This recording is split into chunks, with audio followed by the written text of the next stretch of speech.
በመጀመሪያ እንኳን ለብርሃነ መስቀሉ በሰላም በጤና አደረሳችሁ አደረሰ። ቤተክርስቲያናችን ሥርዓት ከመስከረም 16 ጀምሮ እስከ 25 ድረስ ዘመነ መስቀል ይባላል። የተጣላ ሰው በመስቀል ቂም በቀል ይዞ ማሳለፍ የለበትም፣ መታረቅ አለበት ብሎ ሁሉን ነገር እንዲተውትና በዓለ መስቀሉን በፍቅር እንዲያከብሩ ይደረጋል። ይህ ምንድነው? መስቀሉ ሰላማችን ስለሆነ፣ መስቀሉ ክርስቶስ ትዕግስቱን ያስተማረበት ስለሆነ፣ መስቀሉ የፍቅር ምልክት ስለሆነ። መስቀሉን መሸከም ማለትስ ምንድነው?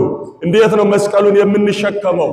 መስቀሉን ስናስብ አንደኛ መከራውን ነው የምናስበው። ክርስቲያንን ካላሸነፍን መንግሥተ ሰማይ መውረስ አይገኝም። ክርስቲያኖች በድካም ነው፣ በውጣ ውረድ ነው ውጤት የሚገኝ። መስቀል ኃይልነ፣ መስቀል ኃይላችን ነው።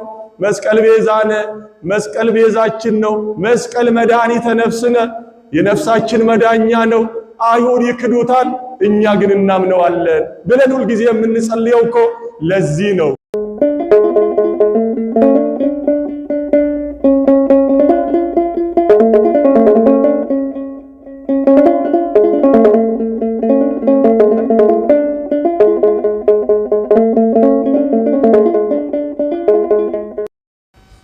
መላ ሰውነታችን በትምህርተ መስቀልና ማተብ። በስመ አብ ወወልድ ወመንፈስ ቅዱስ አሐዱ አምላክ አሜን። ስብሐት ለእግዚአብሔር ለዘአብጽሐነ እስከዛቲ ሰዓት።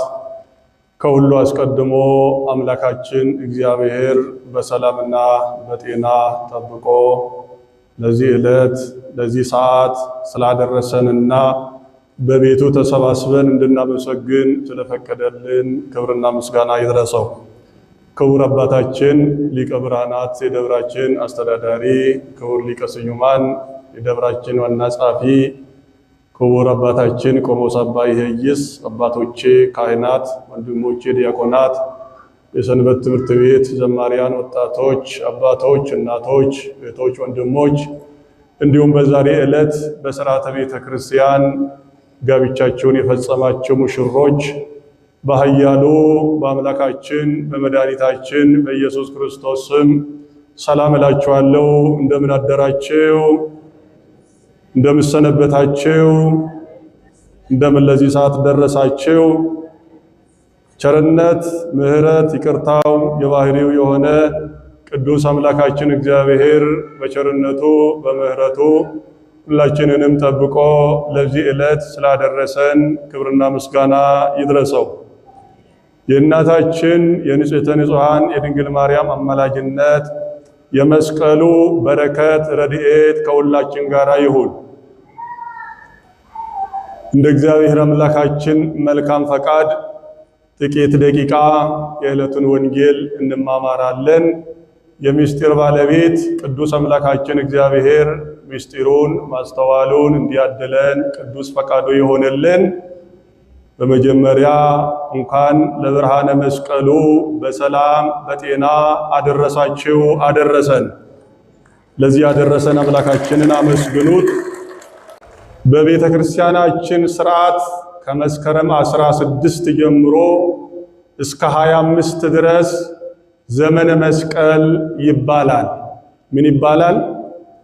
ዘመነ መስቀል ይባላል። ከመስከረም 16 እስከ 25 ድረስ ባሉት ዕለታት ውስጥ የሚጠራ ስለ መስቀል የሚያነሳ በቤተ ክርስቲያን የሚከናወነው አገልግሎት ሁሉ መስቀልን የሚያነሳ ነው። ሊቃውንት አባቶቻችን ባስቀመጡልን መሰረት ቤተ ክርስቲያናችንም መስቀሉን በታላቅ ክብር ታከብራለች። በዚህ ጊዜ በተለየ ሁኔታ የመስቀል በዓል የሚከበርበት ጊዜ ስለሆነ የዛሬ ወንጌልም የሚያነሳው ምስባኩም የሚያነሳው ይህንኑ መስቀልን የሚያነሳ ነው። ለትምህርታችን መነሻ የሆነን ዘንድ ቅድም የተነበበው የማርቆስ ወንጌል ምዕራፍ 8 ከቁጥር 34 እስከ ፍጻሜ ተነቧል። ቁጥር 34 ላይ ያለውን መነሻ አድርገን እንማማራለን። ዘይፈቅድ ይትለወኒ ይጽላ ለነፍሱ ያጥብ ወይንሳ መስቀለ ሞቱ ወይትለወኒ ያገለግለኝ የሚወድ ቢኖር ራሱን ይካድ መስቀሉን ተሸክሞ ይከተለኝ ይላል። ሊያገለግለኝ የሚወድ ወይም ሊከተለኝ የሚወድ ካለ ራሱን ይካድ መስቀሉንም ተሸክሞ ይከተለኝ ብሎ አምላካችን መድኃኒታችን ኢየሱስ ክርስቶስ በወቅቱ ለሚከተሉት ደቀ መዛሙርትና ሲከተሉት ለነበሩት ሕዝበ ክርስቲያን ይህንን ቃል አስተላልፏል። አምላካችን በወቅቱ ይናገር እንጂ ይህ ቃል በዘመን የተገደበ ሳይሆን ከዘመናት አልፎ እስከ መንግሥተ ሰማይ የሚያደርስ በዚች ዓለም ላይ የሚኖሩ ክርስቲያኖች ሁሉ እንዲጠብቁትና እንዲጠቀሙበት ለኛ አስተላልፎልናል። በዚህ መሰረት ነው ሁልጊዜ የሚነገረው የወንጌል ቃል ዛሬ ዓመት ተነግሯል፣ ዛሬ ሳምንት ተነግሯል፣ ትላንትና ተነግሯል ተብሎ አይታለፍም። ምክንያቱም የእግዚአብሔር መንፈስ ያለበት መጽሐፍ ስለሆነ ቃሉ ዘላለማዊ ስለሆነ ምድራዊ ስላልሆነ እኛም በሕይወታችን እንሰማዋለን፣ እንማረዋለን፣ በሕይወታችን እንኖርበታለን። ለዚህ ነው መስቀሉን ተሸክሞ ይከተለኝ ነው ያለ አምላካችን እግዚአብሔር። እንግዲህ አምላካችን ራሱ ዓለም ላይ ተመላልሶ በዓለም ውስጥ ያሉትን ውጣውረዱን መከራውን ታግሶ እስከ መስቀል ድረስ ደርሶ በመስቀል ላይ ደግሞ የሰው ልጅ ድህነት የመጨረሻ ፍጻሜ የሆነው በመስቀሉ ላይ ነው። ስለዚህ እኔ መስቀሉን እንደተሸከምኩት በመስቀል ላይ መከራ እንደተቀበልኩት በመስቀል ላይ የደረሰብኝን ሁሉ እያሰባችሁ ሁልጊዜ መስቀሉን ተሸክማችሁ ተከተሉኝ ነው ያለ አምላካችን እግዚአብሔር። ክብርና ምስጋና ይድረሰው። ለዚህ ነው በዓሉን በታላቅ ድምቀት የምናከብረው ያለ ምክንያት አይደለም። በሀገራዊ ባህልም ሆነ በመንፈሳዊ ሥርዓትም ሆነ በደመቀ ሁኔታ የመስቀሉ በዓል በታላቅ ድምቀት ይከበራል። ከኢትዮጵያ አልፎ በመላው ዓለም በአሁኑ ሰዓት እየተከበረ ይገኛል የጌታችን የመድኃኒታችን ኢየሱስ ክርስቶስ መስቀል። ለምን? የሰው ልጅ ድህነት የተፈጸመው በመስቀሉ ላይ እንደሆነ ብዙዎቹ አላውያን እንኳን እየተረዱት እየተቀበሉት እያከበሩት ይገኛሉ። በሀገራችንም እንደምታውቁት በይበልጥ በጉራጌ ብሔረሰብ የመስቀል በዓል በታላቅ ድምቀት የሚከበርበት፣ የተጣላ ሰው የሚታረቅበት፣ እርስ በርስ መለያየት ያለበት ሰው ካለ አንድነት የሚፈጥርበት። ማን ነው የተጣላ? እስቲ ጠይቁ በአካባቢያችሁ ተብሎ ተጠይቆ እርቅ የሚደረግበት ጊዜ ነው። መስቀሉ ምን ስለሆነ? የእርቅ አርማችን ስለሆነ፣ እኛ ከእግዚአብሔር ጋር የታረቅንበት ስለሆነ መድኃኒታችን ኢየሱስ ክርስቶስ ከራሱ ጋራ ከአባቱ ጋር ያስታረቀን በመስቀሉ ላይ ሥጋውን ቆርሶ ደሙን አፍሶ ነው። እኛ የታረቅነው በሱ ስለሆነ ይህንን ምክንያት በማድረግ የተጣላ ሰው በመስቀል ቂም በቀል ይዞ ማሳለፍ የለበትም፣ መታረቅ አለበት ብሎ ሁሉን ነገር እንዲተውትና በዓለ መስቀሉን በፍቅር እንዲያከብሩ ይደረጋል። ይህ ምንድነው? መስቀሉ ሰላማችን ስለሆነ፣ መስቀሉ ክርስቶስ ትዕግስቱን ያስተማረበት ስለሆነ፣ መስቀሉ የፍቅር ምልክት ስለሆነ አምላካችን እግዚአብሔር ያስተላለፈውም ቃል ይህ ስለሆነ ይህን መነሻ በማድረግ በመጽሐፍ ቅዱሳዊ ስለሆነ በዛም በታላቅ ድምቀት የተጣላ ሰው እየታረቀ በፍቅር ይህን በዓል ያከብራል። ስንቶቻችን መስቀል ሲመጣ ይህንን አድርገነዋል። የተቀያየምን ሰዎች፣ ቂም የያዝን ሰዎች መስቀሉን እናከብራለን እንላለን።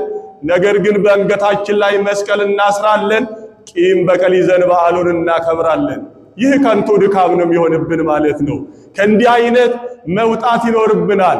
መስቀሉን ተሸክሞ ይከተለኝ ማለት ምን ማለት ነው? ወደ ነጥቡ ስንመለስ ራሱን ይካድ ነው የሚለው። መጀመሪያ ሊያገለግለኝ የሚወድ ወይም ሊከተለኝ የሚወድ የኔን ፈለግ ተከትሎ መኖር የሚፈልግ ካለ ራሱን ይካድ። ራሱን መካድ ማለት በዓለም ውስጥ ያለውን ጣጣ እርግፍ አድርጎ መተው ነው።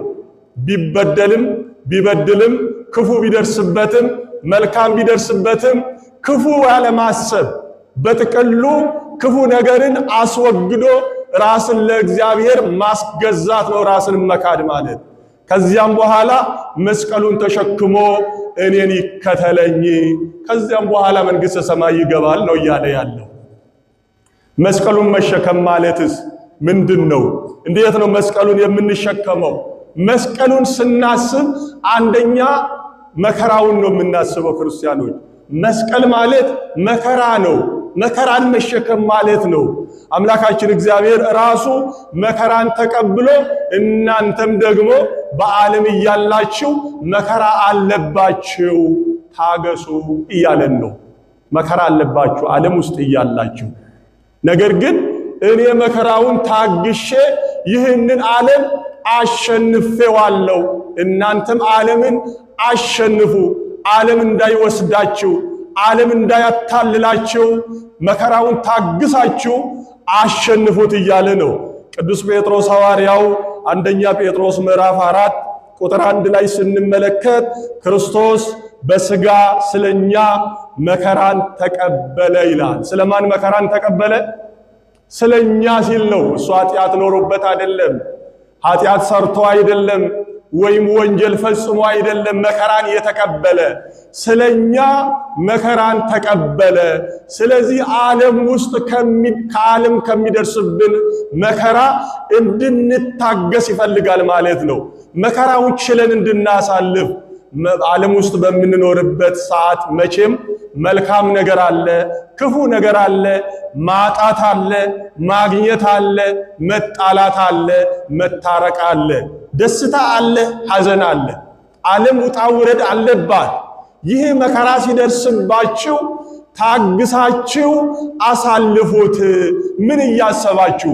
እኔ የተቀበልኩትን መከራ፣ እኔ የተንገላታሁትን እንግልት እስከ መስቀል ድረስ የፈጸምኩትን እያሰባችሁ እናንተም በትዕግስት መከራ ሲደርስባችሁ አሸንፉት። እኔ ዓለምን አሸንፌዋለሁ ይላል። ስለዚህ ዓለምን ካላሸነፍን መንግሥተ ሰማይ መውረስ አይገኝም። ክርስቲያኖች በድካም ነው፣ በውጣ ውረድ ነው ውጤት የሚገኘው። አንድ ነጋዴ በሚነግድበት ሰዓት ካልደከመ፣ ካልወጣ፣ ካልወረደ ትርፍ ሊያመጣ አይችልም። ገበሬውም እንደዚሁ እህሉን ሲዘራ ደክሞ ላቡን አንጠፍጥፎ እህሉን ይዘራል። ከዛ በኋላ ከድካም በኋላ ፍሬ ይመጣል፣ ደስታ ይመጣል። ከድካም በኋላ ነው ደስታ የሚገኘው። ከዚያም በኋላ እሱ መከራ ከተቀበለ በኋላ ለእኛ ግን ዘላለማዊ ደስታን አደረልን አምላካችን እግዚአብሔር። ክብርና ምስጋና ይድረሰው። አመስግኑት። መስቀልን መሸከም አንደኛው መከራ ነው ብያቸዋለሁ። ሁለተኛው መስቀልን መሸከም ትዕግስት ነው። ክርስቲያኖች ክርስቶስ እኮ ወደ መስቀሉ በሚያንገላቱበት በሚወስዱት ሰዓት እያዳፉ እያነሱት ስንት አይነት መከራ ሲያጸኑበት ታግሶ እስከ መስቀል ድረስ ሄደ። መስቀሉ ላይ እስኪሰቅሉት ድረስ ለምን ዝም አለ? ሰቃልያኑን ማጥፋት አቅቶት ነው? አይደለም። ነገር ግን ለኛ ትዕግስትን ሊያስተምረን አምላካችን እግዚአብሔር እስከ መስቀል ድረስ ታገሰ ይላል። በዚህ በዕብራውያን ምዕራፍ 12 ቁጥር 2 ላይ ስንመለከት በፊታችን ያለውን ሩጫ በትዕግስት እንሩጥ፣ እርሱ ነውርን ንቆ በፊቱም ስላለው ደስታ በመስቀል ታግሶ በእግዚአብሔር ቀኝ ተቀምጧልና ይላል። በመስቀል ላይ ታግሶ ለኛ ዋጋውን ከፍሎ መጨረሻ ወደ መንበረ ክብሩ ተመልሶ በእግዚአብሔር አብ ቀኝ ተቀምጧል። እኛም ወደፊት ያለውን እንሮጣለን። መቼም ዓለም ላይ በፊታችን ያለውን ሩጫ በትዕግስት እንሩጥ፣ እንታገስ። አደናቃፊዎች ቢኖሩ እንኳን የሚያደናቅፈን ነገርን በትዕግስት አልፈነው ክፉ ነገርን በትዕግስት ችለነው አሳልፈን ከዚያ በኋላ እናንተም በመንግስተ ሰማይ እሱ በአባቱ ቀኝ እንደተቀመጠ እናንተም በመንግስተ ሰማይ ትኖራላችሁና ነው። ስለዚህ መስቀልን መሸከም ማለት ይህ ነው፣ ትዕግስት ነው። ሁለተኛው ሶስተኛው መስቀልን መሸከም ማለት ይቅርታ ነው። ክርስቲያኖች ቅድም እንደነገርኳችሁ እርስ በርስ ይቅር መባባል ያስፈልጋል። በዓለ መስቀል ሲከበር ይህ ዘመን ዘመነ መስቀል ነው ብያችኋለሁ እስከ 25 ድረስ። ነገር ግን በዚህ ዘመን የመስቀል ዘመን ብቻ ብለን መናገር ሳይሆን መስቀሉን በአንገታችን ላይ ማንጠልጠል ብቻ ሳይሆን መሳለም ብቻ ሳይሆን መስቀሉን ትርጉሙን አውቀነው ልንሸከመው ይገባል ማለት ነው። እንዴት ነው የምንሸከመው? ይቅር መባባል፣ እርስ በርስ የተጣላ ሰው መታረቅ ይኖርበታል። ምንን አይቶ? ክርስቶስ ለኛ ሲል ይቅርታውን ያደረገው በመስቀል ላይ ሆኖ ምንድነው ያለ? የሚያደርጉትን ያውቁምና ይቅር በላቸው ኮነ ያለ። እየሰቀሉት እየደበደቡት መስቀሉ ላይ እየሰቀሉ እሱ ግን ይህን የሚሰሩትን አያውቁምና ይቅር በላቸው የሉቃስ ወንጌል ምዕራፍ 23 ቁጥር 34 ላይ እንመለከታለን።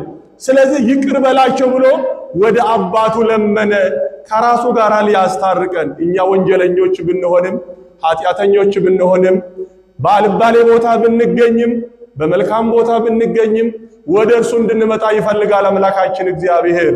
ወደ እርሱ እንድንቀርብ ይፈልጋል። ኃጢአት ሰርታችኋል፣ እናንተ ወንጀለኞች ናችሁ፣ እናንተ የምትውሉት ቦታችሁ የሚያስጸይፍ ቦታ ነው፣ ወደ እኔ ልትመጡ አይገባም አይልም እግዚአብሔር።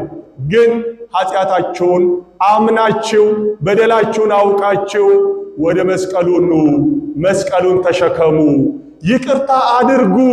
ሰው ቢበድላችሁም እናንተ ብትበድሉ ይቅርታ አድርጉ ነው። ብዙ ጊዜ እኔ ምን አድርጌ ነው ይቅርታ የምጠይቀው ነው ምንለው? ከሰው ጋር ተጋጅተን ምን አጥፍቼ ነው? ያጠፋች እሷ ናት፣ ያጠፋ እሱ ነው።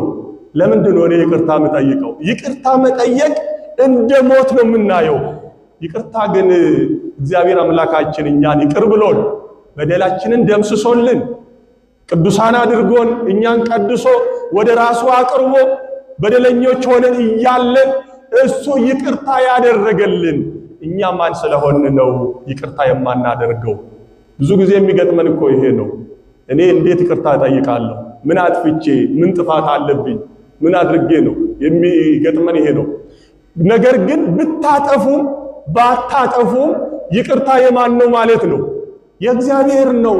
እግዚአብሔር ነው ያስተማረን። ይቅር ባዮች እንድንሆን ያስተማረን እሱ ስለሆነ ይቅር እንድንባባል አምላካችን እግዚአብሔር ፈቅዶልን መስቀሉን ተሸከሙ አለ። መስቀሉ ላይ ደግሞ የተነገረው ከመስቀሉ ለኛ የተነገረው ቃል ምን የሚል ነው? ይቅር በላቸው የሚል ነው። የይቅርታ ቃል ነው ከመስቀሉ የምንሰማ። ሌላው መስቀል መሸከም ማለት ሰላም ማለት ነው። ሰላምን ተሸክሞ መሄድ፣ የሰላም ሰው መሆን። በየትኛውም ዓለም ላይ እንኖር ለሰላም ቅድሚያ መስጠት ይኖርብናል። በየትኛውም በመስሪያ ቤታችንም ይሁን በቤተ ክርስቲያናችንም ይሁን በየትኛውም ተቋም ውስጥ እንስራ ለሰላም ቅድሚያ መስጠት ያስፈልገናል ማለት ነው። የሰላም ባለቤት ማን ስለሆነ? እግዚአብሔር አምላካችን የሰላም አለቃ ብሎታል ነብዩ ኢሳይያስ። የሰላም አለቃ ከሱ ውጪ ሌላው እሱ የሰጠን ነው እንጂ እኛ የምንፈጥረው አንዳችም ነገር የለም። ሰላማችን ራሱ ክርስቶስ ስለሆነ በመስቀሉ ላይ ሰላምን ስላደረገ ገብረ ሰላም በመስቀሉ ሰላም ያጡትን የተጣሉትን ተለያይቶ የሚኖሩትን ያስታረቀው በመስቀሉ እኮ ነው። መስቀልን መሸከም የሰላም ሰው መሆን ነው። እርሱም በመስቀሉ ደም ሰላምን አድርጎ በምድር ወይም በሰማያት ያሉትን ሁሉ ለራሱ እንዲያስታርቅ ፈቅዷልና ይላል። ቆላስይስ ምዕራፍ 1 ቁጥር 20 ላይ ስንመለከት በመስቀሉ ደም ሰላምን አደረገ ይላል። መስቀሉ ደም የሚያፈስ ሆኖ አይደለም። የማን ደም ነው የፈሰሰ መስቀሉ ላይ? የክርስቶስ ደም ነው የፈሰሰው። መስቀል እኮ እንጨት ነው የመጀመሪያው። እንጨትነቱ ግን መድኃኒት የሆነ እንጨት ነው። እንዲሁ ዝም ብሎ ተራ እንጨት አይደለም። ክርስቶስ የተሰቀለበት መስቀል እኮ ዕፀ ሕይወት ትባላለች። አዳም በመጀመሪያ የተሰጠው 1000 ዓመት ኖሮ ከ1000 ዓመት በኋላ ያችን ዕፀ ሕይወትን በልቶ እንደገና ታድሶ 1000 ዓመት እንደገና ይኖር ነበረ ይላሉ ሊቃውንቱ። ነገር ግን አታድርግ የተባለው ስላደረገ ወደቀ።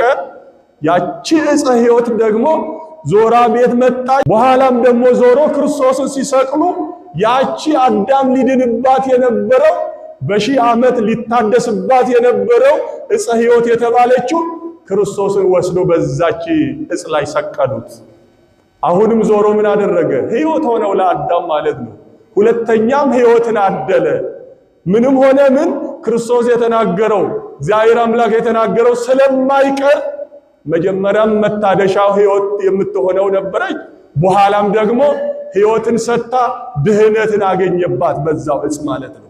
ለዚህ ነው ዕፀ መድኃኒት መስቀል ኃይልነ፣ መስቀል ኃይላችን ነው። መስቀል ቤዛነ፣ መስቀል ቤዛችን ነው። መስቀል መድኃኒተ ነፍስነ፣ የነፍሳችን መዳኛ ነው። አይሁድ ይክዱታል፣ እኛ ግን እናምነዋለን ብለን ሁልጊዜ የምንጸልየው እኮ ለዚህ ነው። መድኃኒት የሆነ ዕፅ ስለሆነ ነው። በአሁኑ ሰዓት በተለያየ በቴክኖሎጂ ባመጣው ነገር ሊሰራ ይችላል። በወርቅ ሊሰራ ይችላል፣ በብረት ሊሰራ ይችላል፣ በእንጨትም ሊሰራ ይችላል፣ በፕላስቲክ ሊሰራ ይችላል። ነገር ግን ቃል እግዚአብሔር ተደርጎበት ተባርኮ ስሙ ከተጠራበት በኋላ ተቀይሮ ከእንጨትነት ከፕላስቲክነት ወይም ከብረትነት ይቀየርና መስቀል ይባላል ስሙ ተቀይሮ ማለት ነው። ከዚያም በኋላ ርኩሳን መናፍስትን የሚያስወግድ ለሰው ልጆች ሰላምን የሚሰጥ ይሆናል። ሰይጣን ወደኛ ሕይወት ሲመጣ ርኩሳን መናፍስት በመስቀሉ እናስወግዳለን። ስንሳለመው ሰይጣንን ያስጨዋል፣ ከኛ ላይ ያስወግዳል። ስለዚህ መስቀል መሸከም ማለት ሌላው ሰላም ነው። ክርስቲያኖች የመጨረሻው መስቀልን መሸከም ፍቅር ነው። ክርስቲያኖች ምንድነው? ፍቅር ነው። መስቀልን መሸከም ማለት ፍቅርን ተሸክሞ እስከ መጨረሻ ድረስ መኖር ማለት ነው። ቅዱስ ጳውሎስ ምንድነው ያለ? አንደኛ ቆሮንቶስ ምዕራፍ 13 ቁጥር 1 ጀምራችሁ ስትመለከቱ ፍቅር ከሌለኝ ከንቱ ነኝ አለ። ምንም ከንቱ ነኝ። ስለዚህ የሰው ልጅ ፍቅር ከሌለው ፍቅር የሁሉ መጀመሪያም የሁሉ ነገርም ፍጻሜ ነው። ፍቅር ሁሉ ነገር የሚመሰረተው በፍቅር ነው። መጨረሻውም ደግሞ ፍቅር ነው።